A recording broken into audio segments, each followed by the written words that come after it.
Every afternoon,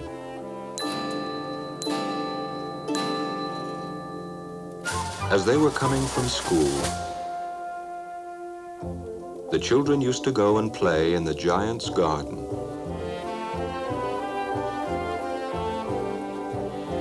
It was a large, lovely garden with soft green grass. Here and there over the grass stood beautiful flowers like stars. And there were 12 peach trees that in the springtime broke out into delicate blossoms of pink and pearl, and in the autumn bore rich fruit.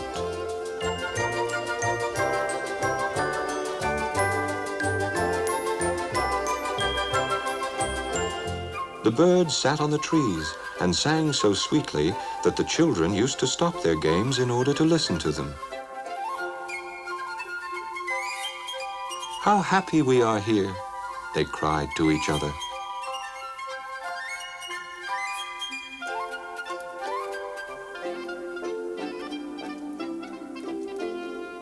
One day, the giant came back.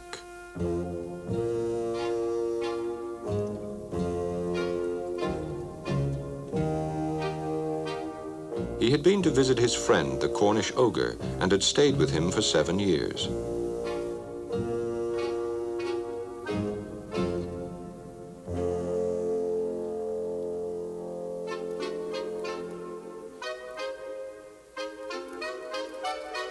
After the 7 years were over, he had said all that he had to say, for his conversation was limited.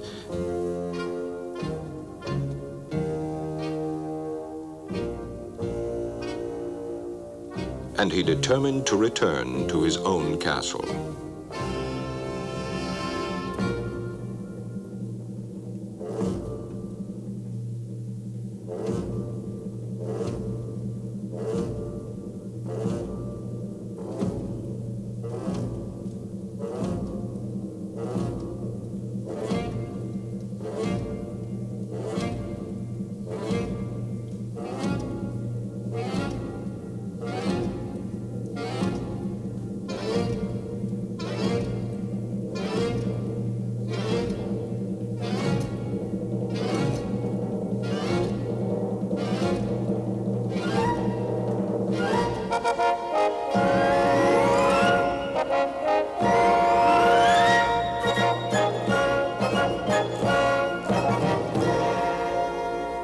When he arrived, he saw the children playing in the garden. "What are you doing here?" he cried in a very gruff voice, and the children ran away.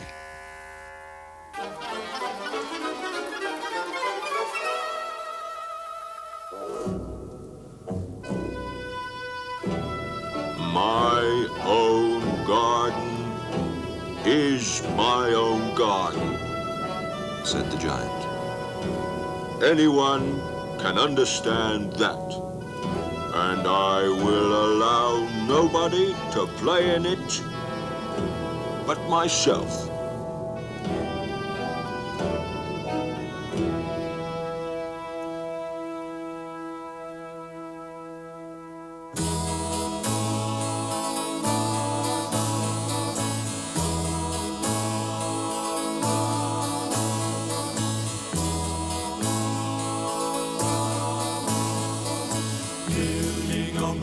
Surround you, gathering all your treasures around you, living a life apart. Not having anyone near you, building a wall and making them fear you, saying you have no heart. You're a fool if you think you can live your life without sharing sunshine and gladness.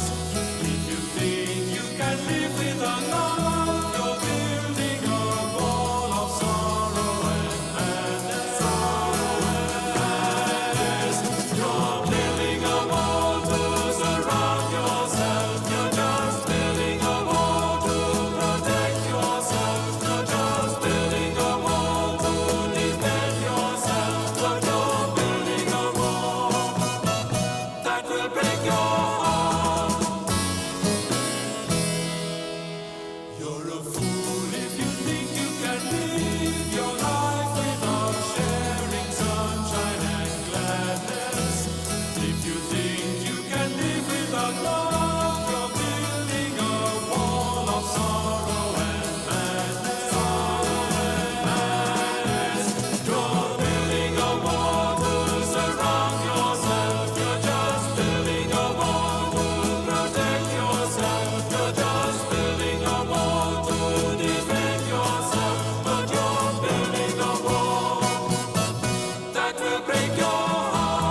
So he built a high wall all around it and put up a notice board. Trespassers will be prosecuted.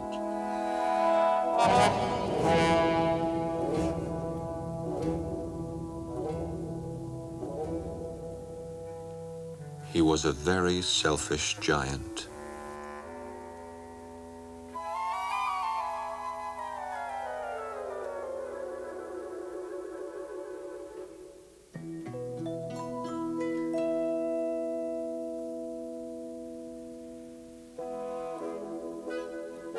The poor children had now nowhere to play. They tried to play on the road, but the road was very dusty and full of hard stones, and they did not like it.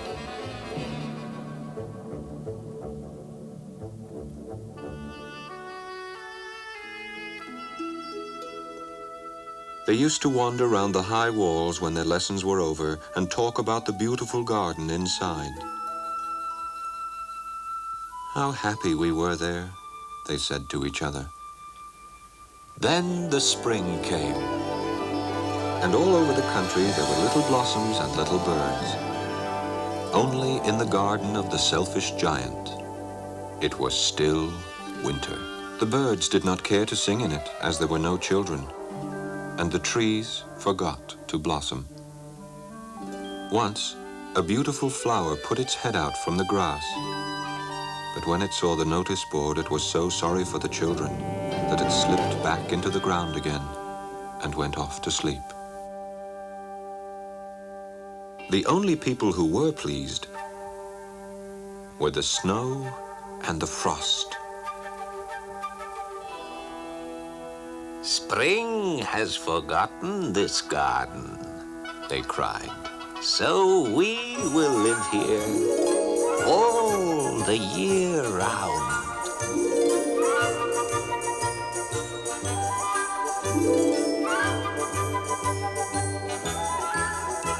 The snow covered up the grass with her great white cloak.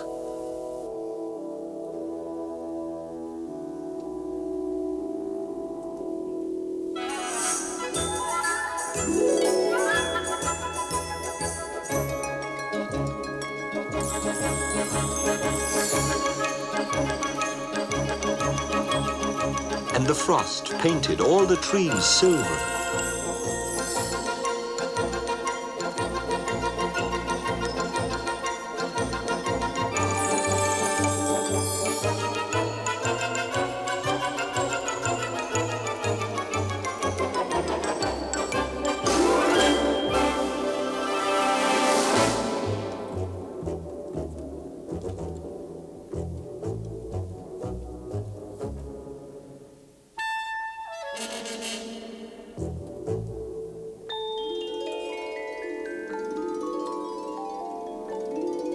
Then they invited the north wind to stay with them.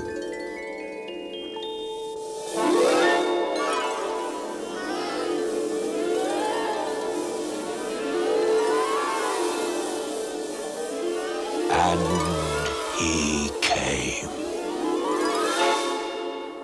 He was wrapped in furs, and he roared all day about the garden and blew the chimney pots down.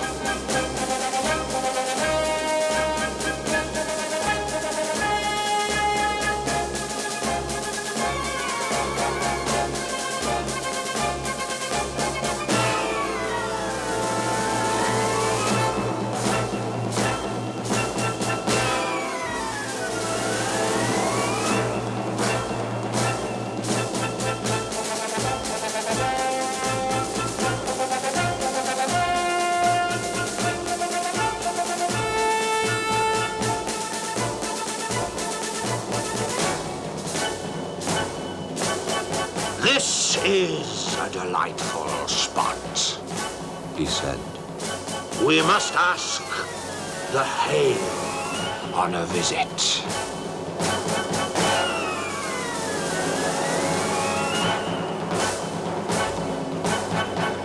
So the hail came.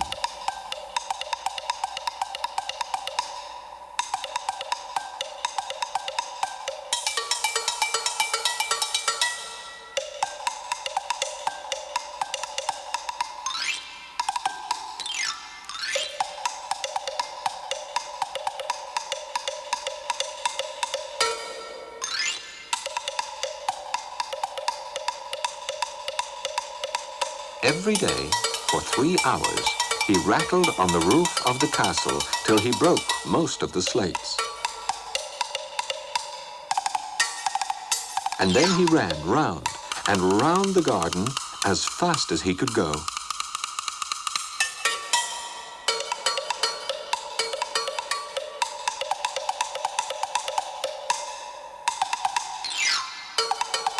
He was dressed in grey, and his breath was like ice.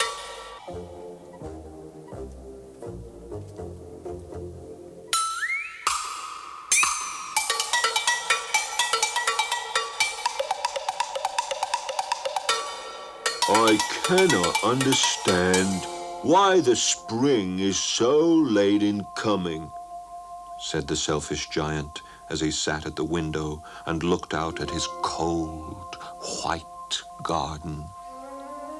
I hope there will be a change in the weather. But the spring never came, nor the summer.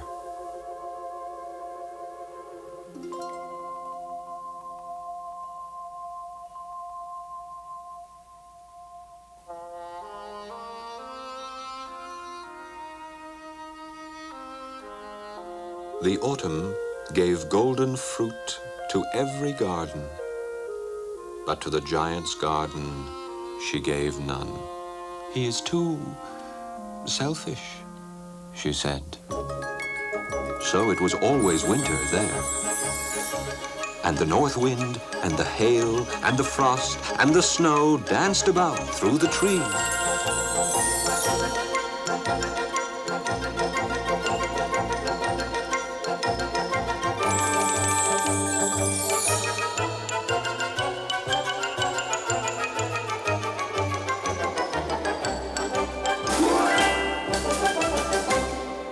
One morning, the giant was lying awake in bed when he heard some lovely music. It sounded so sweet to his ears that he thought it must be the king's musicians passing by. It was really only a little linnet singing outside his window. But it was so long since he had heard a bird sing in his garden that it seemed to him to be the most beautiful music in the world. Then the hail stopped dancing over his head, and the north wind ceased roaring, and a delicious perfume came to him through the open casement. I believe the spring has come at last, said the giant. And he jumped out of bed and looked out. What did he see? He saw a most wonderful sight. Through a little hole in the wall, the children had crept in, and they were sitting in the branches of the trees. In every tree that he could see, there was a little child. And the trees were so glad to have the children back again that they had covered themselves with blossoms and were waving their arms gently above the children's heads. The birds were flying about and twittering with delight, and the flowers were looking up through the green grass and laughing. It was a lovely scene, only in one corner, it was still winter. It was the farthest corner of the garden, and in it was standing a little boy. He was so small that he could not reach up to the branches of the tree, and he was wandering all around it, crying bitterly.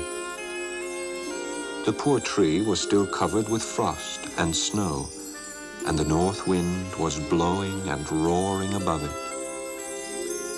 Climb up, little boy, said the tree, and it bent its branches down as low as it could.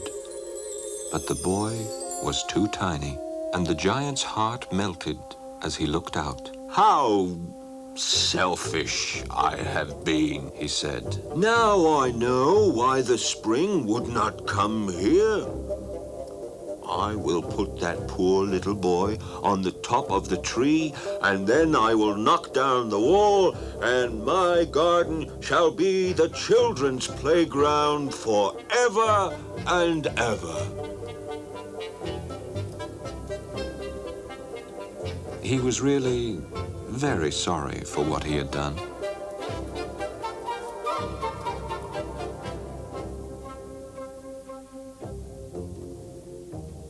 So he crept downstairs and opened the front door quite softly and went out into the garden. But when the children saw him, they were so frightened that they all ran away.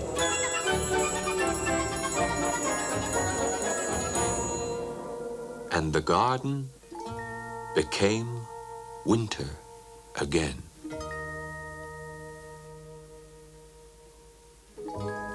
Only the little boy did not run, for his eyes were so full of tears that he did not see the giant coming. And the giant stole up behind him and took him gently in his hand and put him up into the tree. And the tree broke at once into blossom, and the birds came and sang on it. And the little boy stretched out his 2 arms and flung them round the giant's neck and kissed him. And the other children, when they saw that the giant was not wicked any longer, came running back, and with them came the spring. It is your garden now, little children, said the giant, and he took a great axe and knocked down the wall.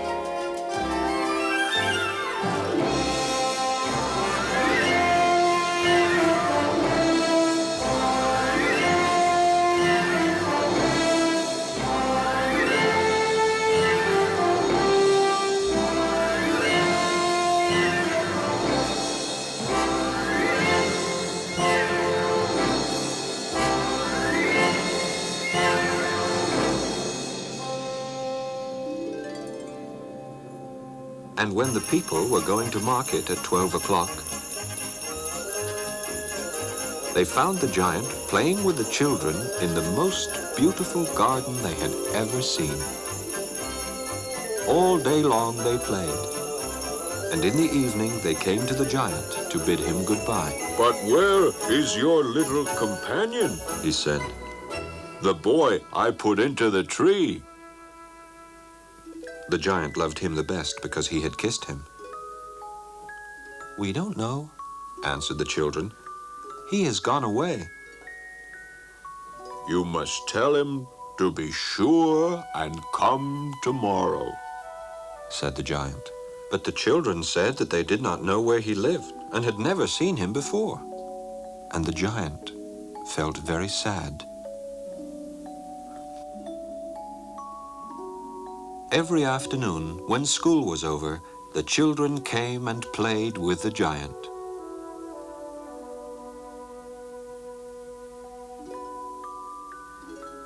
But the little boy whom the giant loved was never seen again. The giant was very kind to all the children, yet he longed for his first little friend and often spoke of him. How I would like to see him, he used to say.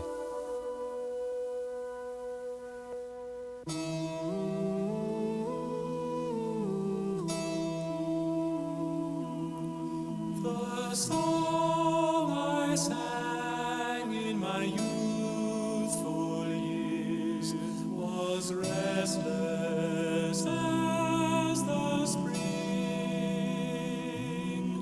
but now I'm into my autumn years, a different song I sing. Years go over,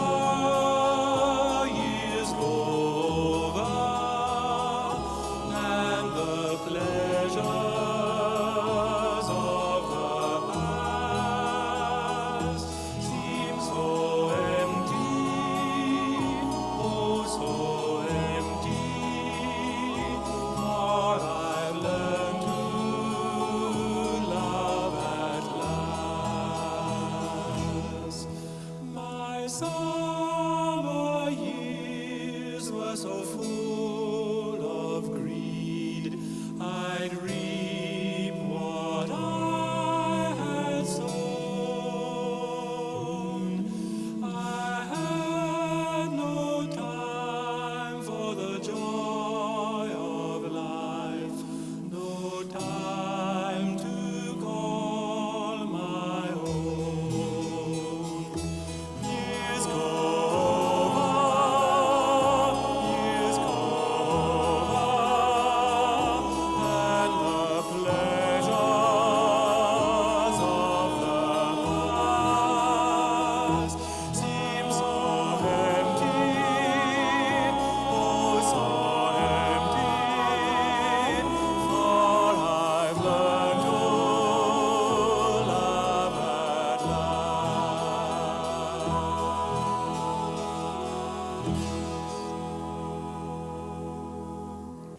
Years went over, and the giant grew very old and feeble.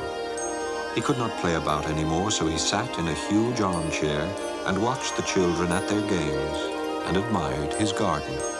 I have many beautiful flowers, He said.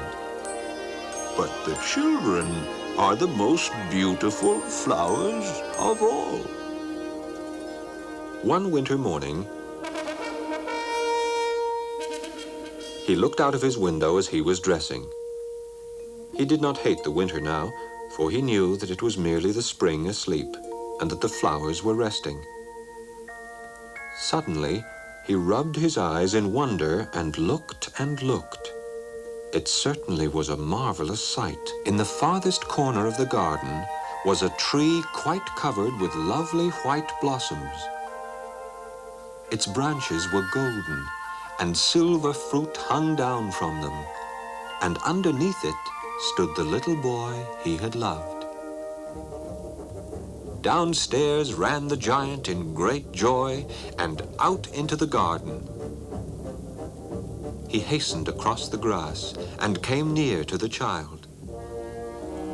And when he came quite close, his face grew red with anger, and he said, Who hath dared to wound thee? For on the palms of the child's hands were the prints of 2 nails, and the prints of 2 nails were on the little feet. Who hath dared to wound thee? Cried the giant.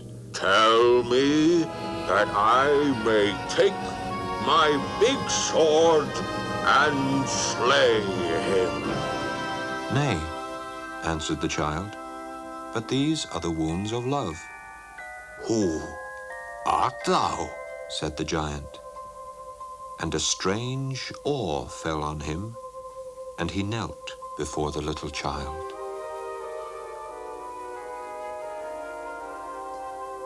And the child smiled on the giant and said to him, You let me play once in your garden. Today you shall come with me to my garden, which is paradise.